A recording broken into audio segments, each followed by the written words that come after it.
The stock market is plunging. Western Europe is shutting down in parts. The Chinese, who know much more about coronavirus than anyone else, have spent billions so far trying to keep it under control. They are panicked. If you want to know how they feel, watch what they do. They're panicked. Now, you'd think that would merit some scrutiny from our press and some concern from our leaders, but no. What are they worried about instead? If you guessed Russia, unfortunately, you're right. Over the weekend, CNN delivered a segment about how internet memes are not harmless fun. No, they're dangerous Russian propaganda. The meme wars. And this, for folks who don't know, is the new thing that's going to be really driving a lot of narratives and conversation and voter suppression efforts to some extent in this upcoming election. How is it weaponized to achieve a political end, and what are those political ends that we've seen in the recent months? Well, memes use humor to introduce new ideas, and often these ideas can be very insidious and problematic. Memes in 2016 were used throughout Facebook and Instagram to spread misinformation. So, you know, basically Russian interference. One of the things that's so interesting, and I think sinister about this stuff, is that it really does have the impact of trying to increase cynicism and apathy. By the way, sidebar, because it's hard to resist, you just heard two words there: narrative and problematic. If you find yourself using either one, try to find another word. That was the hallmark of a phony, please. Meanwhile, the former chairman of the DNC threw out a wild allegation that the president could be plotting to sell a state, an American state, one of 50. Watch. I used to say this all the time. Now it has a new meaning. But if you're not tough enough to get through this process, what are you going to do when Putin asks for Alaska back? Well, unfortunately, we have a president who would give it to him today. Giving Alaska back to the Russians because he loves the Russians.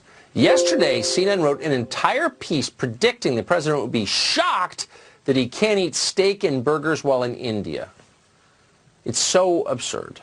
Not only is it absurd, it's bad for the country over time. CNN has dozens of anchors and highly paid expert analysts and some smart people, by the way, who work there. And this is what they talk about for 3 years running. What does that tell you? It tells you they can't be trusted with positions of public trust. And in a crisis, that actually matters. These people ought to resign today, because it's actually degrading our public conversation, it's making us dumber, and it's blinding us to what the real threats are. It's obvious to the rest of the world. It's not obvious to us, in part because our media is so stupid and so far up their own butts that they can't see how the world is changing. Author and columnist Mark Stein joins us tonight to assess the state of all of this. So, Mark, as you gaze around the globe at the imminent threats pressing in on us, where would you rate Russian memes on that list? I would rate them very low. Along with the threat that Trump will give Alaska to Putin, he'll give Vermont to Justin Trudeau long before he does that, and that's win-win for everyone. But actually, I would slightly disagree with you, Tucker, that this demonstrates the triviality of CNN. In actual fact, something rather profound is going on here. As you know, an obsession with dangerous jokes used to be a sign of totalitarian societies. Milan Kundera wrote an excellent novel about it called The Joke, about a student whose entire life is ruined by telling a joke that fails to meet the favor of the Communist Party. And that's actually what's going on here. If you actually listen to all that tripe about memes using humor to advance problematic ideas, and the Russians must be behind that. Do you realize what they're saying? CNN is advancing the proposition that enjoying a laugh means you're being manipulated by the Kremlin. This is actually completely idiotic. And it's also totally corrosive to the country. I have to ask, and this is not atop the list of important things, but I just can't control myself. Joe Biden is claiming on the campaign trail on at least 3 separate occasions that he was arrested in South Africa during apartheid. Watch this. This day, 30 years ago, Nelson Mandela walked out of prison and entered into discussions about apartheid. I had the great honor of meeting him. I had the great honor of being arrested with our UN ambassador on the streets of Soweto trying to get to see him on Robbins Island. One of the most saintly guys I ever knew, because I got arrested trying to see him when I went down to South Africa. Nelson Mandela. I came back from South Africa trying to see Nelson Mandela and getting arrested for trying to see him on Robben Island. He was in prison. Is that true? Well, Biden's own 2007 memoir never mentions being arrested in South Africa trying to see Nelson Mandela, and someone who was traveling with him at the time doesn't remember it either. One of Corn Pop's long-lost relatives, Mark Stein, is still with us.